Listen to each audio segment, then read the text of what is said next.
खूप छान झालेला आहे। नमस्कार मैत्रिणींनो, आज आपण उपवासासाठी साबुदाणा खिचडी कशी बनवायची तर ते आजच्या व्हिडिओमध्ये पाहणार आहोत। तर आता परवा दिवशी म्हणजे शनिवारी आषाढी एकादशी येत आहे। तर आषाढी एकादशीसाठी साबुदाणा खिचडी कशी बनवायची तर आता आपण ती पाहूया। तर चला आपण आता साबुदाणा खिचडीकडे वळूया। तर तुम्हाला जर व्हिडिओ आवडला तर नक्की लाईक करा आणि सबस्क्राइबर करायला अजिबात विसरू नका नवीन असेल तर। चला मग आता आपण साबुदाणा खिचडी बनवूया। तर त्यासाठी आता मी कुकरमध्ये बटाटे शिजून घेतलेले आहेत। तर हे पहा, आता हे बटाटे कुकरमध्ये शिजून घेतलेले आहेत। तर ते मी आता त्याचे साल्ट काढून घेणार आहे। तर पहा, आता आपले उकडलेले बटाटे ना तर हे ताटामध्ये काढून घेत आहोत। तर उकडलेले बटाटे जर असेल ना साबुदाणा खिचडीमध्ये तर खूप छान लागते। तर म्हणजे बटाटे बारीक चिरून तळण्यापेक्षा बी आणि उकडण्यापेक्षा ना असे जर आपण बटाटे उकडले ना सावताले कुकरमध्ये तर खूप छान लागतात। तर चला आता आपण हे बटाटे सोलून घेऊया। तर मी गार करून घेतलेले आहेत। जास्त गरम जर असेल तर मग बोटाला पोळतं म्हणून। तर हे पहा, आपले बटाट्यांचे कातडे तेव्हाच निघतात म्हणजे आपले बटाटे व्यवस्थित उकडलेले आहेत। सर्व बटाटे आपण सोलून घेतलेले आहेत। तर हे पहा, आपला लास्ट बटाटा सोलायचा राहिलेला आहे। तर आता आपले बटाटे सोलून झालेले आहे। तर बटाटे सोलून झाल्यानंतर लगेच आपण हे आहेत तर आपण लगेच कट करून घेऊया। हे पहा, छोटे छोटे साईज मध्ये छानसे आपण बटाटे कट करून घेऊया। जास्त मोठे पण नाही आणि जास्त छोटे पण नाही।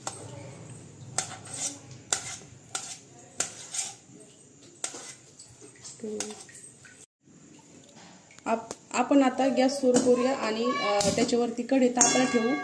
तोपर्यंत आपली कढई तापेपर्यंत आपण हे पहा, इकडं बटाटे कट करून घेतलेले आहे। आणि त्यानंतर आपला जो साबुदाणा आपण भिजू घातला होता ना तर तो साबुदाणा पण खूप छान पद्धतीनं भिजलेला आहे, एकदम मोकळा। तर हे पहा अशा पद्धतीनं। तर हा साबुदाणा मी आता या ताटामध्ये काढून घेते म्हणजे तुम्हाला दिसेल मी कशा पद्धतीनं भिजवला आहे आणि पाणी किती आणि कसं टाकलेलं आहे। काही काही लेडीज कोण चिकट होतो, तर चिकट न होण्यासाठी माझ्याकडे एक नवीन ट्रिक आहे।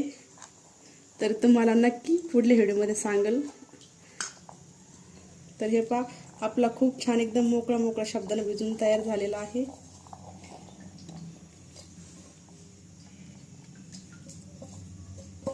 आपली कढाई पण गरम झालेली आहे। त्याच्यामध्ये आपण शेंगदाणे टाकून घेऊया आणि शेंगदाणे आता आपण एका उलथाने किंवा तुमच्याकडे जे असेल पळी उलथानं तर त्यांनी व्यवस्थित भाजून घेऊया। तर हे पहा, तर माझी कढाई गरम झालेली आहे आणि त्याच्यामध्ये जे मी शेंगदाणे टाकले तर ते छान पद्धतीनं भाजत आहेत। आपले शेंगदाणे भाजूपर्यंत आपण त्यासाठी साबुदाण्यात आणि शेंगदाणे मिक्स आपण मिक्सरमधून काढून घेणार आहोत। तर त्यासाठी मी मिरच्या घेतलेल्या आहे 4 ते 5, तुम्ही तुमच्या आवश्यकतेनुसार घेऊ शकता। तर आपले शेंगदाणे पण जवळपास भाजलेले आहे। तर शेंगदाणे मस्त छानसे व्यवस्थित भाजून घ्यायचे, कच्चे वगैरे ठेवायचे नाही म्हणजे साबुदाणा जो करतो आपण त्याला छानशी चव येते। आणि आपण मिक्सरच्या भांड्यामध्ये शेंगदाणे आणि मिरची टाकून घेतलेली आहे। आता ते मिक्सरला बारीक करून घेऊया।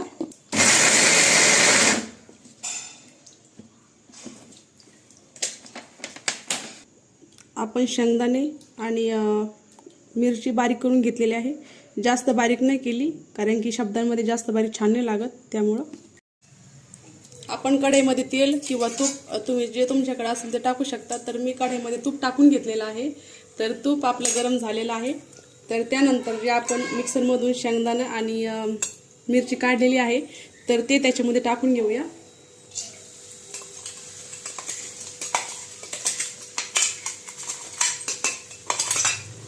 तर मी टाकून घेतलं आणि त्याला व्यवस्थित परतून घेते अगोदर।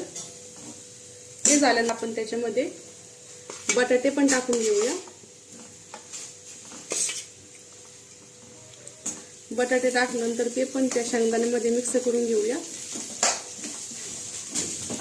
ते झाल्यानंतर लगेच आपण त्याच्यामध्ये साबुदाणा पण टाकून घेणार आहोत।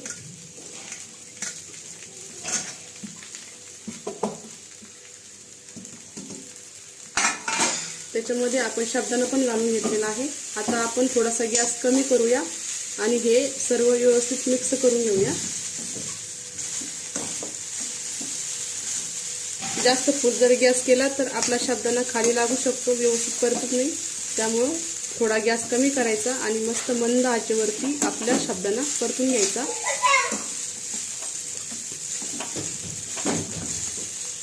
आता आपण त्याच्यामध्ये चवीनुसार मीठ टाकून घेणार आहोत.